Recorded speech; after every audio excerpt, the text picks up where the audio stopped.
In MyDraw, you can join several objects into a group. The group is treated as a single shape and it can be moved, formatted and resized like any other shape.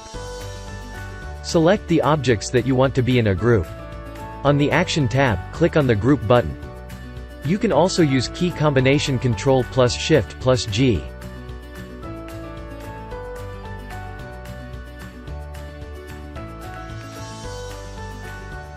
Ungroup options will break up the group back into single shapes.